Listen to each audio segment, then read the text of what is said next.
Yeah, I mean, if I'm being honest, not too much sentiment is going to change from what I said last night.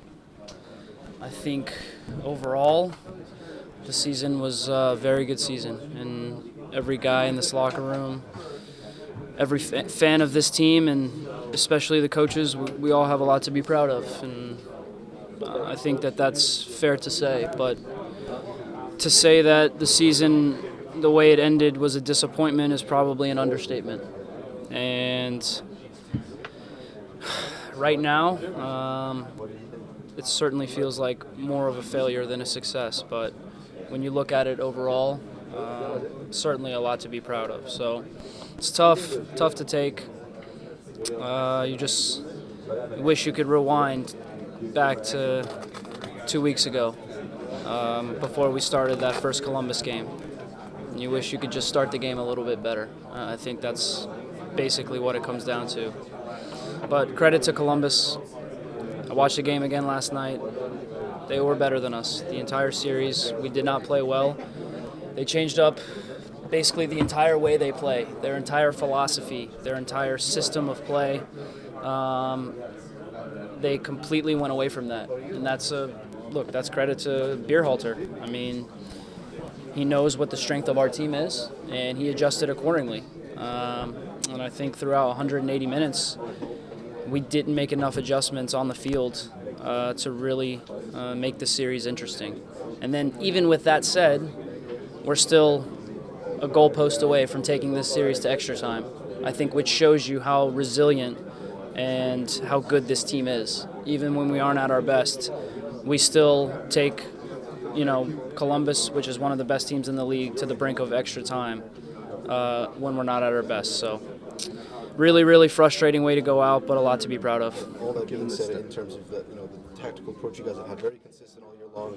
Win, lose, or draw, you'd always say the same. You preach that all year long. Do you think that maybe changes needs to be made, given the way that Columbus kind of figured you out? That you didn't seem like you had a plan B. I don't think big changes need to be made. No, I think we have. I think one of the positives to take from this year is that we have an identity now. The New York Red Bulls have an identity. We have a way that we do things. We have a way that we play.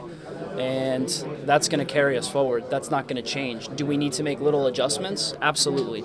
Absolutely. I think I was talking about this with some of the guys. I think that one of our biggest faults this year, throughout the entire season, not just in this series, but one of our biggest faults as a team was that when teams sat deep on us and didn't give us space to play in behind and didn't want to play out of the back and wanted to just play direct and try to hit us on the counterattack, we struggled.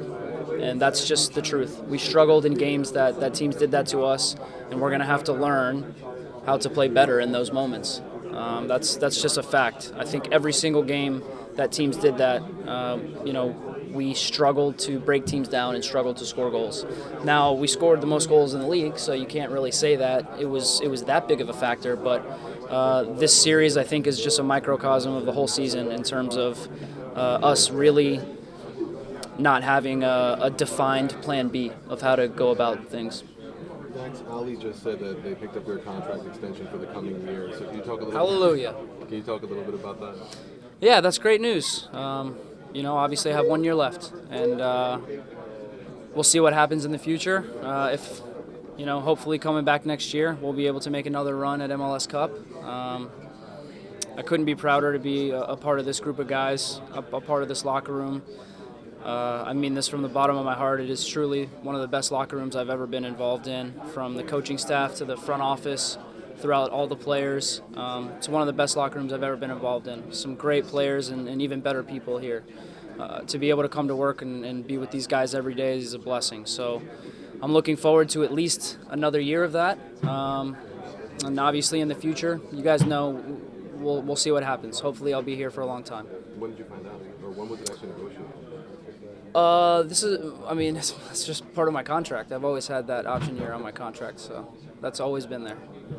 I don't know how this whole thing got started where I was out of contract. I don't know really where that started, but now I know. I think it was. I don't think it was anyone, but I always had that option year. I think it's no secret that there's been more of a technical sophistication to the team this year. Yep. Certainly, and building perhaps of some of the spirit, just to give credit to previous regimes, that some of the spirit did begin to be established at that point within this group of players. Is that? Yeah, I think so. I think if you look at our core group of players, the guys that have been here for, not that long of a time. I've been here 5 years. Connor Lade, Ryan Mira have been here. Luis Robles, Lloyd Sam, Bradley Wright Phillips. The core group that's been here for 3 or 4 years, we certainly have gained a little bit of an identity as a group of players, and we have to credit the former regimes for that. It's not like Jesse came in and took a really bad team and made it a really good team. I mean, this team was always had good pieces. We've always had great core guys in the locker room and great players. I think what Jesse did was he just said, listen, I'm going to tweak it, I'm going to add to it, I'm going to put my stamp on this team, and I'm going to see where it takes us. And I think no one can argue that it wasn't a resounding success. So certainly former regimes deserve credit for the types of players that we've brought in here. Guys like Bradley Wright Phillips, Lloyd Sam, maybe guys that were overlooked in England, come here and they've just been phenomenal for us. Luis Robles, obviously, in my opinion, one of the best goalkeepers in the league throughout the past couple of years. These are key players and strong backbone for any team. So certainly former regimes deserve a lot of credit, but I think this year, the way that this team played, Jesse Marsh and Ollie Curtis, they have to take a very, very big deal of credit because those guys had a vision, and this year certainly rewarded that vision.